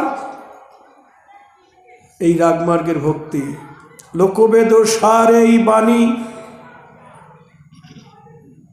আমি যে বাণীটা বলছি এটা লোকবেদ সার এই বাণী। সখীর অনুগা হইয়া ব্রজে সিদ্ধ দেহ পাইয়া, এইভাবে জুড়াবে পরাণী। বলছেন সখীর অনুগত হতে হবে। সখীর অনুগা হইয়া ব্রজে সিদ্ধ দেহ পাইয়া, ব্রজে সিদ্ধ দেহ প্রাপ্ত হতে হবে। সিদ্ধ দেহ কি? ওখানে দূরে রাখেন, দূরে রাখেন, দূরে। এখন পায়ে হাত দেয় না, পায়ে হাত দেয় না। ঠিক আছে, তো চিনতে পারছেন তো? পরে কথা, পরে পরে পরে।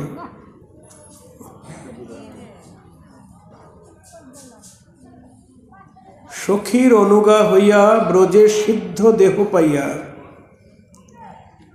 ব্রজে সিদ্ধ দেহ প্রাপ্ত হতে হবে। সেই সিদ্ধ দেহটা কি? মঞ্জরি স্বরূপ। জয় রাধে। মঞ্জরি স্বরূপ প্রাপ্ত হতে হবে। ওইটাই আমার প্রকৃত স্বরূপ। এটা সব গুরুদেব এগুলি জানে না এবং দেবেও না। মঞ্জরি স্বরূপের পরিচয়। মঞ্জরি কি না? রাধার দাসী। যেমন আমরা গাই না, শ্রীরূপ মঞ্জরি আদি মঞ্জরি অনঙ্গ। এই শ্রীরূপ মঞ্জরি কে? না, যিনি রূপ গোস্বামী নবদ্বীপ লীলায় তিনি বৃন্দাবনে রাধারানীর মঞ্জরি, রূপমঞ্জরি। যিনি নবদ্বীপ লীলায় রঘুনাথ দাস গোস্বামী তিনি বৃন্দাবনে রতি মঞ্জরি। হ্যাঁ, তা আমাদেরও মঞ্জরি স্বরূপ প্রাপ্ত হতে হবে। আমাদের এই যে দেহটা, এই দেহের দ্বারা রাধা কৃষ্ণের যুগল সেবা পাওয়া যাবে না। যদি বলেন যারা পুরুষ তারা তো পাবে না, তাহলে যারা আমরা নারী মূর্তি আছি বা প্রকৃতি আছি, রাধাকৃষ্ণের সেবা করতে গেলে, যুগলের সেবা করতে গেলে তো প্রকৃতি হতে হবে, তাই না? তাহলে আমরা পাবো তো না। পুরুষ হলেও হবে না, নারী হলেও হবে না। তাহলে মঞ্জরি স্বরূপের পরিচয় দিচ্ছেন।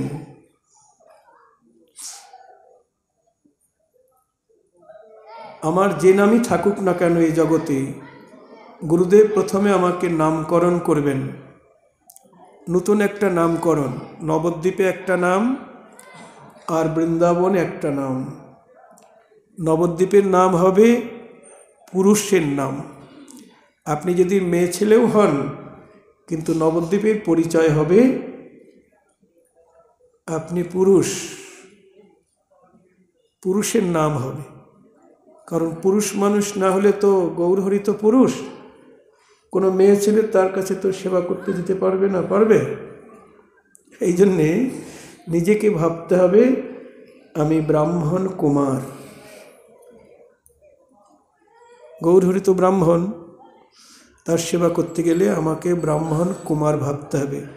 আমার বয়স 12-13 বছর কি এরকম, কিশোর ব্রাহ্মণ।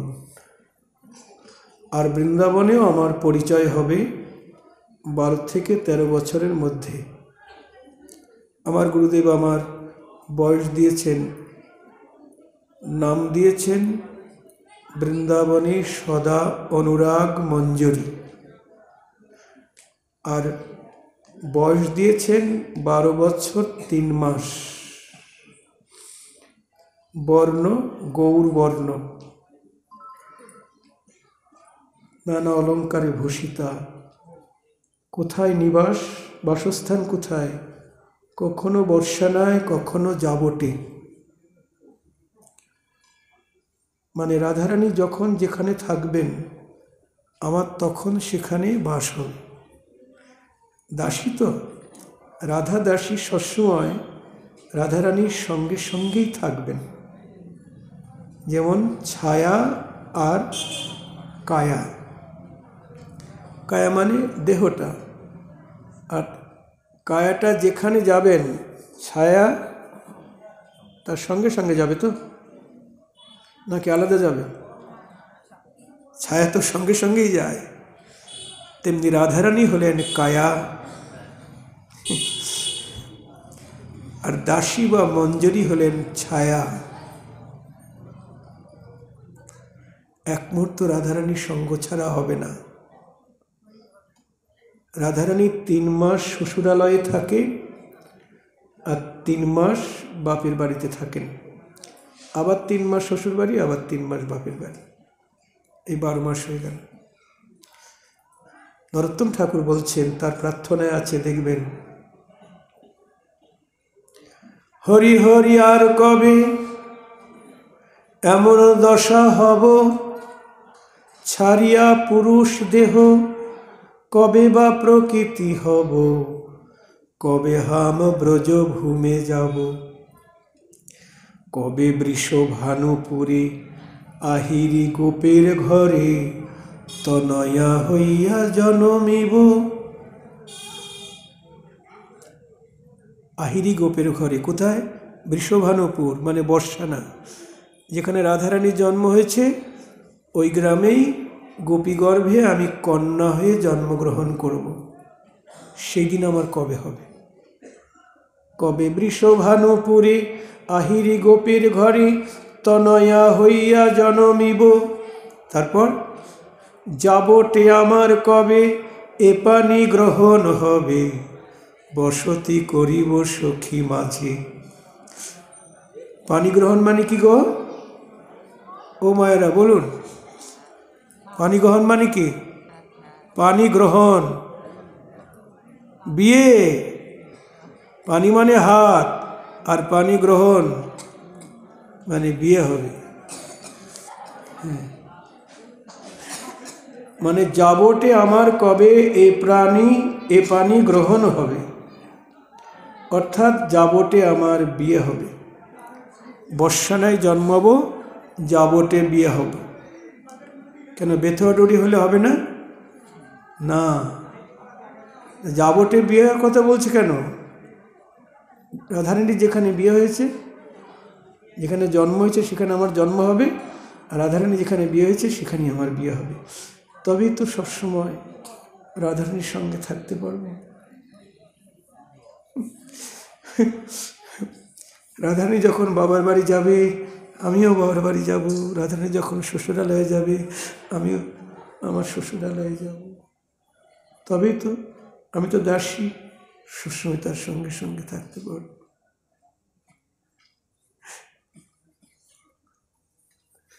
লতার পাতা, ছায়ার কায়া যেমন আলাদা থাকে না, তেমনি লতার পাতাও কখনো আলাদা হয় না। রাধারানী হলেন কৃষ্ণ প্রেম কল্পলতা, আর সখীগণ হলেন বা দাসীগণ হলেন লতার অঙ্গে পল্লব পুষ্প পাতা। লতার থেকে যদি পাতাটা আলাদা করে দেওয়া হয়, পাতা বাঁচবে? বাঁচবে গো? না, মরে যাবে। তেমনি দাসী সবসময় লতার সংযুক্তই থাকবে, আলাদা হবে না।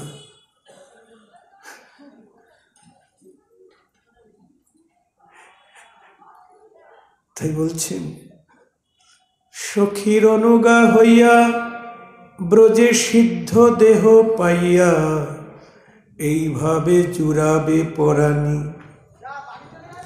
আমার ওই মতো দেহ হবে।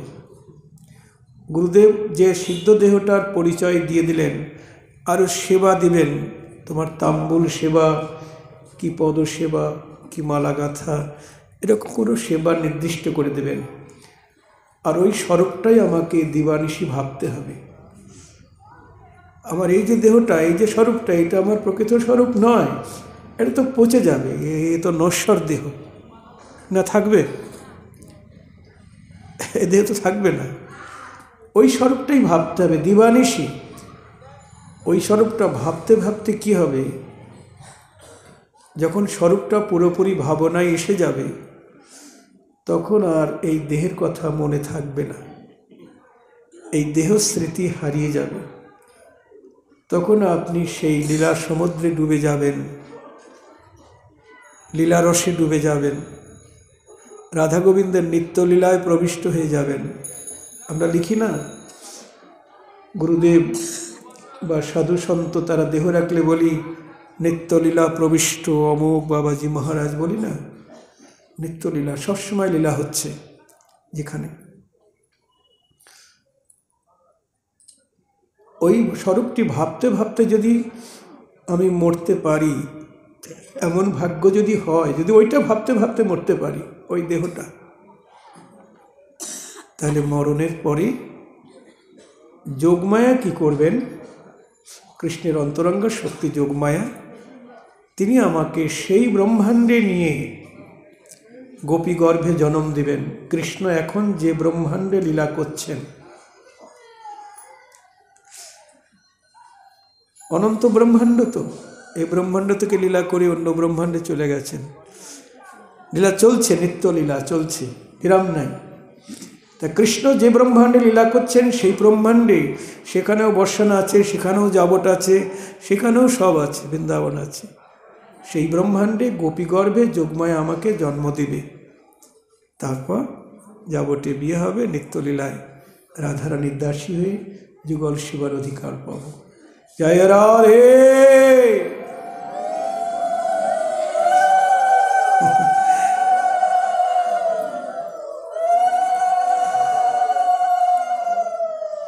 অন্য কোনো ভাবনা নয়, অন্য সব ভাবনা ভুলে যেতে হবে।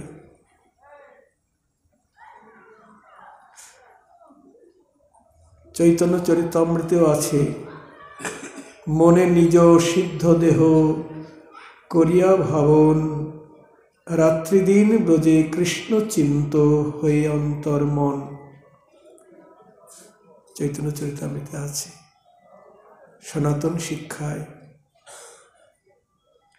মনে মনে সিদ্ধ দেহ ভাবনা করতে হবে, আর রাত্রিদিন রাধাকৃষ্ণের লীলার চিন্তা করতে হবে। নরোত্তম ঠাকুর বলছেন, সাধন শরণ লীলা ইহাতে না করো হেলা, কায় মনে করহ সুসার।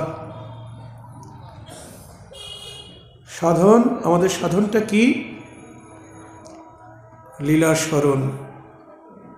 কোন লীলা? বৃন্দাবন লীলা, দ্বারকা মথুরার লীলা নয়। দ্বারকায় গেলে কি হবে কালকে তো শুনেছেন, সেই রণবাড়ির কৃষ্ণদাস বাবা দ্বারকায় গিয়েছিল বলে রাধারানী বলছে চলে যা আমার এখান থেকে। খুব সাবধান সাধু, সাবধান। সবসময় ব্রজলীলা স্মরণ করতে হবে। ঠাকুরমশাই বলছেন, মনের স্মরণ প্রাণ, মধুর মধুর ধাম, যুগল বিলাস স্মৃতিসার, সাধ্য সাধন এই, ইহা বই আর নাই, এই তত্ত্ব সর্ববিধি সার। খুব মূল্যবান কথা। বলছেন মনের স্মরণ প্রাণ।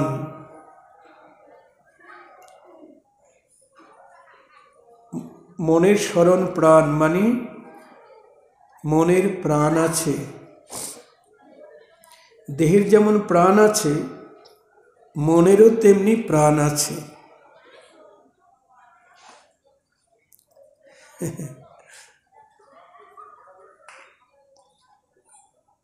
দেহে যদি প্রাণ না থাকে, সে দেহটাকে কি বলা হয়? মৃতদেহ। তেমনি যে মনে প্রাণ নাই, সে মনও মৃত। তা মনের প্রাণটা কি গো? মনের প্রাণ হলো লীলা স্মরণ। যদি আমরা মনে গৌরগোবিন্দ লীলা স্মরণ করি, তাহলে সেই মন জীবিত। আর যে মনে গৌরগোবিন্দ লীলা স্মরণ করে না, সে মন কি গো? মৃত।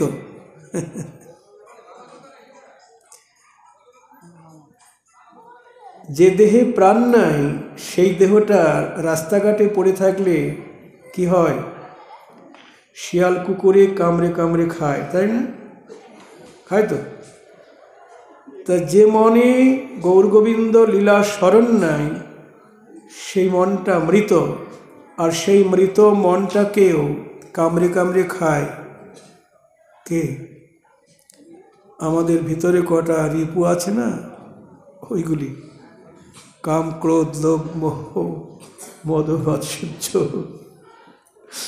ওইগুলি কামড়ে কামড়ে খায়। আর যার জন্যে বুদ্ধিমান ব্যক্তি গলায় দড়ি নেয়, ওই জ্বালা সহ্য করতে না পেরে মদ খায়, বাড়িতে অশান্তি, এত বিষয় বৈভব থাকতেও শান্তি নাই। ওই রূপুর বশবর্তী হয়ে সে অনেক অঘটন ঘটিয়ে ফেলে, একজন আর একজনকে খুন করে। কত কিছু হয়ে যাচ্ছে, বাড়ির সবাইকে খুন করে নিজেকে গুলি করে, ব্যাস। কি করছে সব? এসব মন মৃত, মরে গেছে। গৌরগোবিন্দ লীলা স্মরণ নাই, অতএব সে মন মৃত। আর সেই মৃত মনটাকে ওই শিয়াল কুকুরগুলি কামড়ে কামড়ে খায়। তখন বুদ্ধি টুদ্ধি সব হারিয়ে যায় গো, বিবেক বুদ্ধি হারিয়ে যায়, হিতাহিত জ্ঞান থাকে না। এই জন্য ঠাকুরমশাই বলছেন, ক্রোধে বা না করে কি বা, ক্রোধ ত্যাগ সদা দিবা, লোভ মোহ এই তো কথন, ছয় রিপু সদাহীন, করিব মনের অধীন, কৃষ্ণচন্দ্র করিয়া স্মরণ। নিতাই গৌর হরি বল।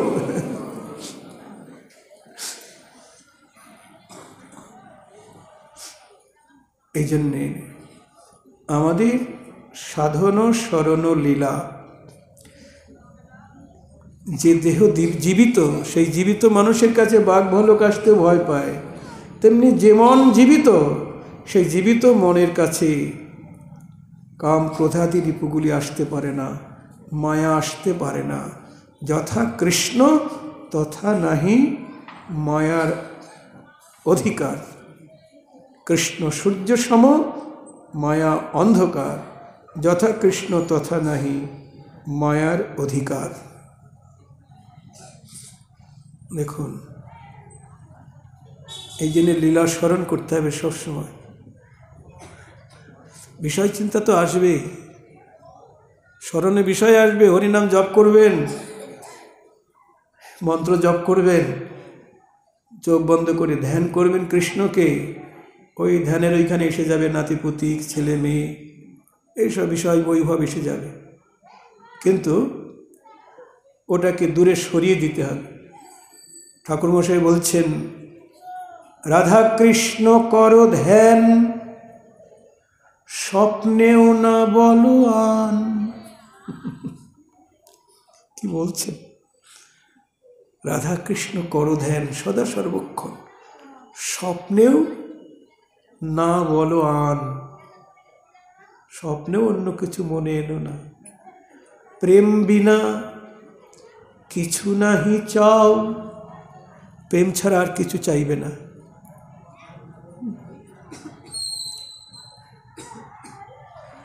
প্রেম বিনা কিছু নাহি চাও, শুধু প্রেম চাই।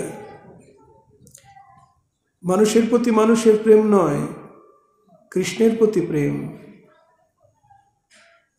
হ্যাঁ গো,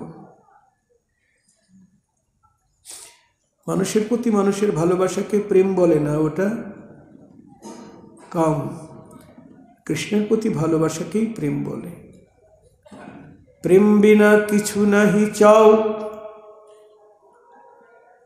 যুগল কিশোর প্রেম লক্ষ্যবান যেন হেম, প্রীতি আরতি রসে ধ্যাও।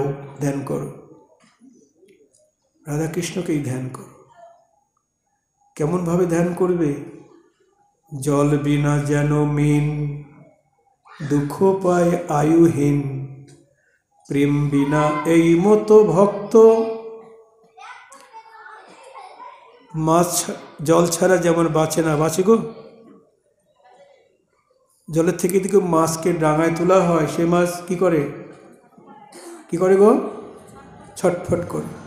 তারপরে এমন একটা সময় আসে, মরে যায়। ঠিক প্রেম বিনা ভক্তের এমন দশা হবে। কৃষ্ণ প্রেম ছাড়া আর কিছু চাই না। স্বয়ং রাধারানী বলছেন, নাহি কৃষ্ণ প্রেমধন, দরিদ্র মোর জীবন, দেহ ইন্দ্রিয় বৃথা মোর সব। ললিতা, বিশাখা, আমার কৃষ্ণের প্রতি একটু প্রেম নাই রে। কৃষ্ণের জন্য আমার অন্তরে একটু প্রেম নাই।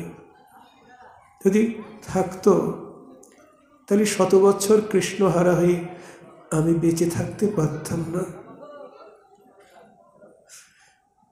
নাহি কৃষ্ণ প্রেমধন, দরিদ্র মোর জীবন, দেহ ইন্দ্রিয় বৃথা মোর সব। কৃষ্ণ সেবা বিনে আমার দেহ, আমার ইন্দ্রিয় সব বিফল। ভাবুন, মহাপ্রভু নিজে বলছেন, প্রেম ধন বিনা ব্যর্থ দরিদ্র জীবন, দাস করি বেতন মোরে দেহ প্রেম ধন। হে কৃষ্ণ, আমার অন্তরে একটু তোমার জন্য প্রেম নাই, তাই আমার জীবনটা দরিদ্র। আমাকে তোমার দাস করো, অর্থাৎ চাকর রাখো। চাকরকে তো বেতন দিতে হয়। কি বেতন দিবে? দাস করি বেতন মোরে দেহ প্রেম ধন। নিতাই গৌর হরিব। দেখেছেন, যারা চাকরি করে তাদেরকে বেতন দিতে হয়। তা আমি যে তোমার দাসত্ব করব, বিনিময় আমায় বেতন দাও। কি বেতন? না, প্রেম ধন বেতন দাও। হরি বল। তাই সখীর অনুগা হইয়া ব্রজে সিদ্ধ দেহ পাইয়া, এইভাবে জুড়াবে পরাণী। আমাদের ভজনটা হলো আনুগত্যের ভজন। ললিতার সখীর অনুগত, কে বিশাখা সখীর অনুগত, তাদের আনুগত্য নিয়ে ভজন করতে হবে। তারপর কি বলছেন? শিরাধিকার সখী যত, রাগের ভজনের কথা বলছি। শিরাধিকার সখী যত, তাহা বা কহিব কত, মুখ্য মুখ্য করিয়ে গণন।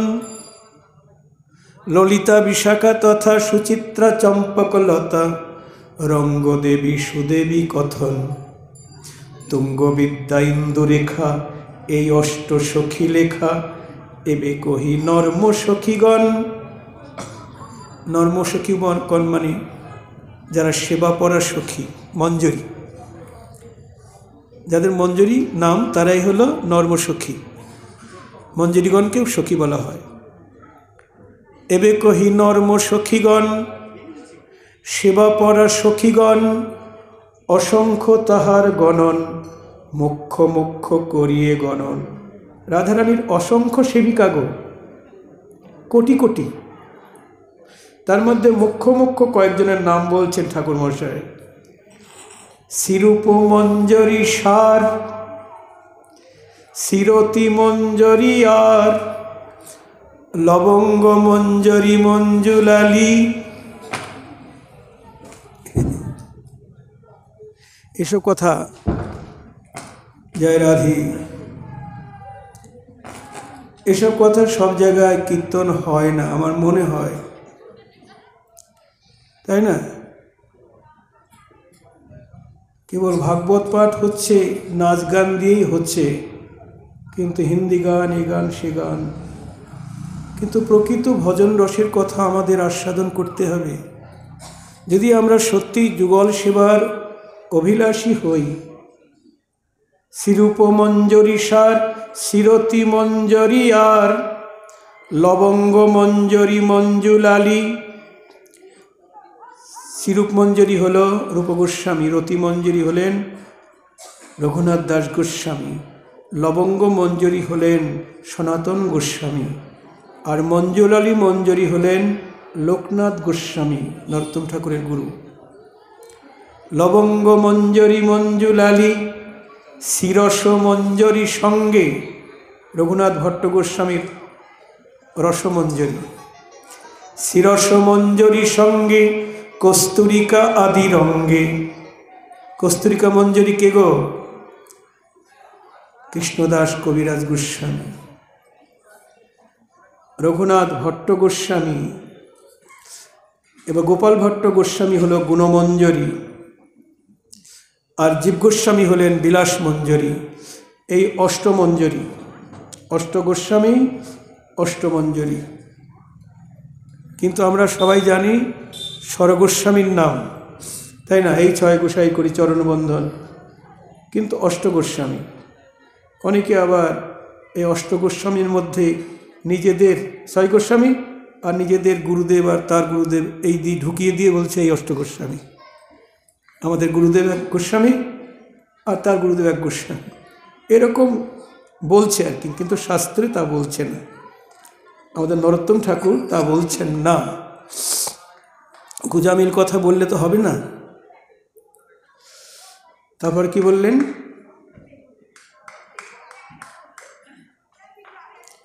এসব অনুগা হইয়া, এই দেখুন এদের আনুগত্য নিয়ে, এসব অনুগা হইয়া ব্রজে সিদ্ধ দেহ পাইয়া, এসব অনুগা হইয়া প্রেম সেবা লব চাইয়া। এদের আনুগত্য নিয়ে প্রেম সেবা চেয়ে নেব। বৃন্দাবনে সব প্রেমের সেবা, প্রেম ছাড়া অন্য সেবা নাই গো। অন্য ব্যঞ্জন না দিলেও হবে, প্রেম সেবা দিতে হবে, শুধু প্রেমই সেবা। প্রেম সেবা লব চাইয়া ইঙ্গিতে বুঝিব সব কাজে, রূপে গুণে ডগমগি সদা হব অনুরাগী, বসতি করিব সখী মাঝে। আর আমার এত রূপ হবে, এত গুণ হবে, রূপে গুণে ডগমগি সদা হব অনুরাগী। আমার এত রূপ হবে, ওই যে মঞ্জরি স্বরূপ আমার। সখিনাং সঙ্গিনী রূপাম আত্মানাম বাসনাময়ীম আজ্ঞা সেবা পরাং তত্তৎ কৃপালঙ্কার ভূষিতাম। সখীদের মধ্যে আমাকে একজন করে নেবেন। হ্যাঁ গো, সখীদের মতোই আমার রূপ হবে, আমার গুণাবলী হবে, এত রূপগুণ হবে যে গোবিন্দ আমার জন্য পাগল হয়ে যাবে। গোবিন্দ আমার জন্য পাগল হয়ে যাবে, কিন্তু পাগল হলে হবে কি? আমি খবরদার তার কাছে যাব না। যারা রাধা দাসী তারা ভুলেও কখনো কৃষ্ণ তাকে চাইলেও তারা যাবে না। আমি রাধা দাসী, আমি রাধার চরণে দাসী, ওই চরণে বিক্রি হয়েছি। তোমাকে ভালোবাসি, কিন্তু রাধারানীর সঙ্গে তোমাকে ভালোবাসি, তোমাকে একাকী ভালোবাসি না। জয় রাধে। এসব অনুগা হইয়া প্রেম সেবা লব চাইয়া ইঙ্গিতে বুঝিব সব কাজে, রূপে গুণে ডগমগি সদা হব অনুরাগী, বসতি করিব সখী মাঝে। বৃন্দাবনে দুইজন কে? রাধা এবং কৃষ্ণ। চৌদিকে সখীগণ, সময় বুঝিয়া রহু সুখে, সখীর ইঙ্গিত হবে চামর ঢুলাবো কবে, তাম্বুল জোগাবো চাঁদ মুখে। সখী বলবেন যা বাতাস কর, তাম্বুল মুখে দে।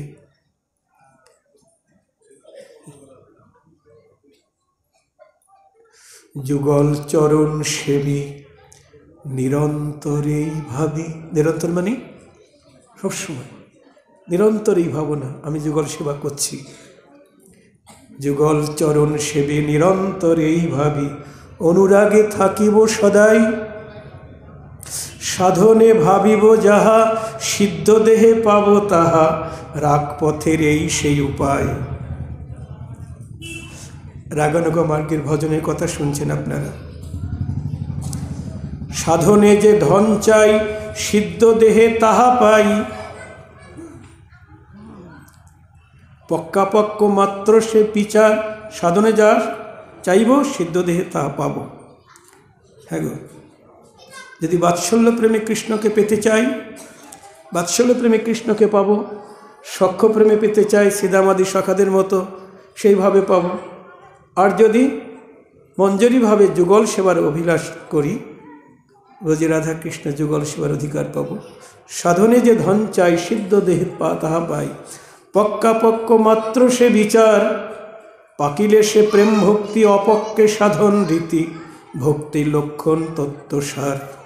নরোত্তম দাসে কয়, এই যেন মোর হয়, অনুরাগে ব্রজপুরে বাস। সখীগণ গণনাতে, সখীগণ গণনাতে, আমারে গণিবে তাতে। ওই দলের মধ্যে আমিও থাকবো, লাইনে দাঁড়াবো। গুনবে তো, এই অমুক সখীর জুত, এই অমুক সখী। সখীগণ গণনাতে, আমারে গণিবে তাতে, তবহি পুরব অভিলাষ। জয় রাধে।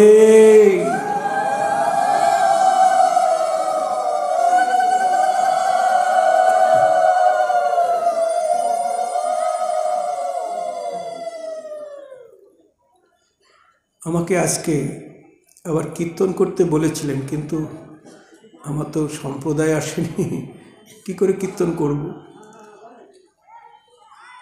আচ্ছা, একটু গৌরের